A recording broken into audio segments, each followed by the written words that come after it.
নমস্কার সবাইকে। তাহলে চলো দেখে নেওয়া যাক সুন্দরবনে আমরা কি কি খেলাম। তো প্রথমেই দিনটা শুরু করেছিলাম 1 কাপ চা দিয়ে, তারপরে ব্রেকফাস্ট করেছিলাম পেটাই পরোটা, ঘুগনি আর ল্যাংচা দিয়ে। তারপর এত কেক বিস্কিট কিনে নিয়েছিলাম আমরা। আর এই যে বাদামটা খেতে কিন্তু আমার খুব ভালো লাগে, খুব টেস্টি হয়। আর এখানে স্যার আমাদের অমৃতি খাইয়েছিল। তারপরে চলে আসে আমাদের জন্য লেবুর জল, যেটা কিনা খুব টেস্টি ছিল।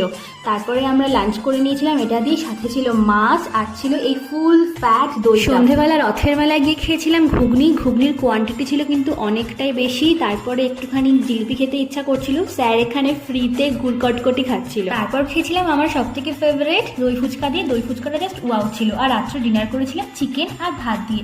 তারপরের দিন আমাদের সেকেন্ড ডে ক্যাম্প ছিল, আর সেদিন আমি সকাল থেকে যা যা খেয়েছি কোনোটাই ভিডিও করিনি, পুরোটাই ভুলে গেছি। যাই হোক, গোসাবা থেকে গেছিলাম, তারপরে আমরা একটু পাখিরালয় ঘোরাঘুরি করতে আর নদীর পাড়ে একটু আইসক্রিম খেয়েছিলাম, একটু মশলা মুড়ি খেয়েছিলাম।